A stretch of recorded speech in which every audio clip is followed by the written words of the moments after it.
और समझी हुई हैं। सारा का सारा वर्णन इसमें यही आता है और मगध देश इत्यादि का वर्णन आता है। इसमें सब आगे चलकर यदुवंश का इसमें वर्णन आता है। परीक्षित अयातु पुत्र अनु के 3 पुत्र हुए, सभानर, चक्षु और परोक्ष, उनका बहुत बड़ वंश चला। और इसी परीक्षित अब मैं अयाति के ज्येष्ठ पुत्र यदु के पुण्य वंश का वर्णन करता हूँ।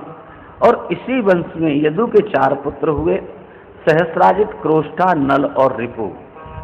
सहस्रजित के सतजित हुए और सतजित के महाराज महाहय, वेणुहय तथा हय, ये 3 पुत्र हुए। हय के धर्म, धर्म के नेत्र, नेत्र के कुंती और कुंती के सोहंज हुए, सोहंज के महिष्मान हुए और महिष्मान के भद्र सेवक। इस प्रकार से वंश आगे बढ़ता गया।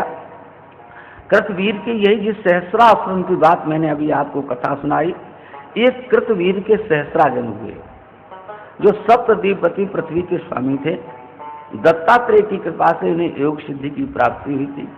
कोई भी राजा उनके सामने नहीं हो सकता था, न उनमें योग सिद्धि हो सकती। वर्षों तक उनके पुत्रों को परशुराम ने जो मार दिया था, केवल 5 पुत्र उनके बच गए थे। उनके नाम मैं बता देता हूँ आपको। जयध्वज, शूरसेन, वृषभ, मधु और अर्जित। ये बात अब तक आपने नहीं सुनी होगी, या तो भागवत में पढ़ा होगा आपने। ये जो 5 पुत्र सहस्रा अर्जुन के बचे, जयध्वज, शूरसेन, वृषभ, मधु और अर्जित। जयध्वज के ताल जंगादि का वंश चला। मधु के बहुत सारे पुत्र हुए, मधु, वृष्णि और यदु। इन तीनों के कारण ही श्री कृष्ण को मधुवंशी, वृष्णवंशी और यदुवंशी कहा जाता है। इन्हीं तीनों के कारण भगवान कृष्ण को मधुवंशी, वृष्णवंशी और यदुवंशी भगवान के 3 उपनाम भी कहे जाते हैं। और ये 5 पुत्र सहस्रार्जुन राज के थे। उसी के 5 पुत्र जो बच गए थे वो ये थे जाकर। यदु के वंश में शशबिंदु हुए। शशबिंदु की संतान परंपरा बहुत भारी हो गई, उसकी गणना करना बहुत मुश्किल है। उनके प्रथुश्रवा आदि 6 पुत्र मुख्य थे। प्रथुश्रवा के धर्म हुए, धर्म के रुचुक और रुचुक के 5 पुत्र हुए। एक बार यहाँ बहुत अच्छी एक कथा मुझे लगा करती है, शायद आपको अच्छी लगे न लगे नहीं कह सकता। इन्हीं में एक जयामग का पुत्र हुआ, जयामग नाम उसका क्या था, जयामग। एक बार वो युद्ध में गया और युद्ध में उसने युद्ध को जब जीत लिया तो वहां पर एक कोई सुंदर नव यौवना लड़की उसको लगी। पहले राजा ऐसा किया करते थे, राज्य में जितनी सुंदर स्त्रियां हो करती थी वो अपने राज्य में से ले आया करते थे। और यही भौमासुर ने किया था। उसने कहा था जब 1.25 लाख लड़कियां हो जाएंगी तब मैं विवाह करूंगा। 10वें स्कंद में ये कथा आई। तो पहले राजा लोग ऐसा किया करते थे।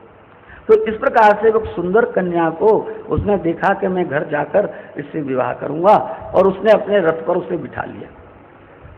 और उसकी पत्नी भी साथ में गई हुई थी युद्ध में। और उसकी पत्नी ने जब दूर से देखा कि रथ पर एक कोई सुंदर नव यौवना नारी बैठी हुई है, तो जगह जो जयामग की पत्नी थी उसने कहा, अरे तुम ये किसको ले आए? तो जयामग जो था अभी युद्ध में जो जीत कर आया था, और पत्नी ने जब ऐसा कहा कि तुम इस रथ पर किसको बिठा लाए, और जैसे ही उसने पत्नी की आवाज सुनी और पत्नी सामने आ गई तो वो घबरा गया, एकदम घबरा गया पत्नी की आवाज से। जब घबरा गया, डर गया, तो घबरा कर डर करके उसके मुख से क्या निकला कि अरे ये आपकी पुत्रवधू है। क्या निकला? पुत्रवधू। पत्नी के डर से, जिसने अभी किसी राजा को हराया है, राजा को हरा करके और वहां की एक नव यौवना नारी को उसने सोचा घर में से विवाह करूंगा। और जब उसकी पत्नी ने पूछा अरे तुम ये किसको ले आए, तो वो डर गया और डर करके घबरा के बोलेगा कि ये तो तुम्हारी पुत्रवधू है। तो उसकी पत्नी ने कहा अरे आपके यहाँ तो अभी बालक हुआ ही नहीं है, आपके यहाँ तो अभी बालक ही, उसको कोई संतान ही नहीं। तो कहता है कि अभी आपके यहाँ तो कोई बालक हुआ ही नहीं है।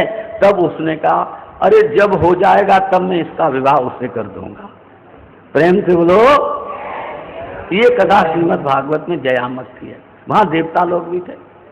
देवता लोगों को बड़ा आनंद आया। अरे भाई, ऐसा पत्नी भक्त तो हमने कोई नहीं देखा,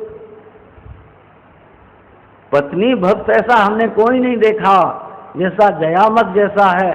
देवताओं ने कहा भाई इसको वरदान दे देना चाहिए। और समय आने पर उसके सुंदर बालक का जन्म हुआ। जयामत की पत्नी के उदर से सुंदर बालक का जन्म हुआ। और बाद में उस लड़की का विवाह, जो बालक जब बड़ा हो गया तब उसका विवाह करा दिया गया।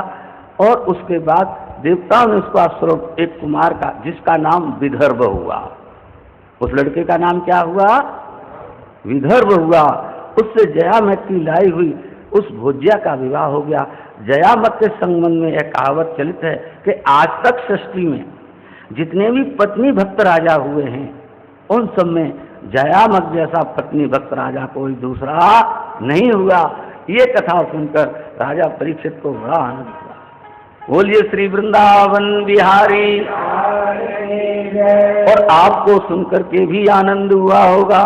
बोलिए श्री वृंदावन बिहारी लाल की जय। जय श्री राधे श्याम।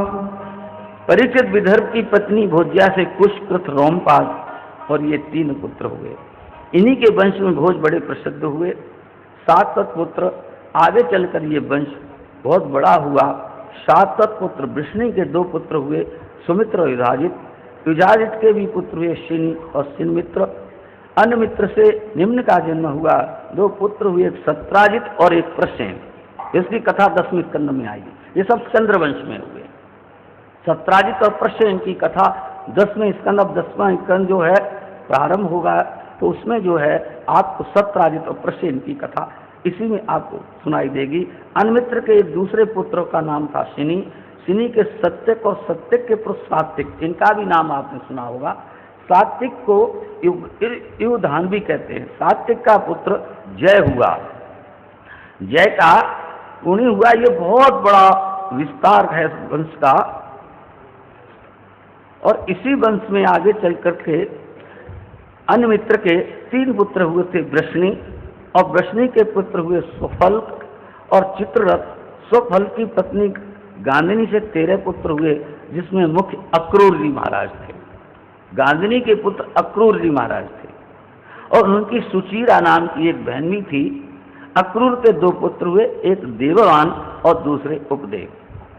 स्वफल्क के भाई चित्ररथ से पृथु, विदुरथ आदि बहुत से पुत्र हुए, जो वैष्णवंशियों में श्रेष्ठ माने जाते हैं। 7 तत्पुत्र। अंधक के 4 पुत्र हुए, कुकुर, भजमान, सुचि, कम्बल भैर। कुकुर के बहन हुए, बहन के विलोमा, विलोमा के कपोत, रोमा। इस प्रकार इस वंश की बहुत बड़ी परंपरा आगे चल के चली। अनु के अंधक हुए, अंधक के दुंदुभि और दुंदुभ के अर्ध्योत, अर्ध्योत के पुनर्वसु हुए। उनकी 2 संतानें हुई, आहुक पुत्र और आहुक की कन्या। आहुक के पुत्र हुए देवक। और देवक और उग्रसेन ये 2 भाई थे। देवक और उग्रसेन 2 भाई थे। देवक के 4 पुत्र हुए, देवमान, उपदेव, सुदेव और देववर्धन। उनकी 7 बहनें थीं, धृत देवा, शांति देवा, उपदेवा, श्रीदेवा, देवरक्षिता, सहदेवा और देवकी। यही देवकी वसुदेव के साथ ब्याही गई थी। उग्रसेन के 9 बेटे थे, कंस, सुनामा, न्यग्रोदादि। इनकी 5 बहनें थी कंस की, कंसा, कंसवती आज, जो वसुदेव के भाइयों के साथ इनका विवाह हुआ था। चित्ररथ के पुत्र विदुरथ से शूर, शूर से भजमान, भजमान से शिनि, शिनि से स्वयंभुज और स्वयंभुज से हृदिक आदि हुए। हृदय के 4 पुत्र हुए, देवबाहु, शतधन, कृतवर्मा और देवमीढ़। देवमीढ़ के शूर हुए। और सूर से जो 10 पुत्र हुए उनके नाम इसका वसुदेव महाराज, देवभाग, देवश्रवस, आनक, संजय, श्यामक, कंक, शमीक, वस और व्रत। इनमें वसुदेव मुख्य हैं। उनके जन्म के समय देवताओं के नगाड़े अपने आप बजने लगे थे। इसलिए यह सिद्ध हुआ कि इनके घर में ही भगवान का अवतार होने वाला है। इसलिए इनका नाम एक आनक दुंदुभी भी हुआ वसुदेव का। सूर्य की 5 कन्याएं थीं। पृथा जो जिसका नाम आगे चलकर कुंती हो गया था, श्रुतदेवा, श्रुतकीर्ति, श्रुतसभा और राजादि देवी।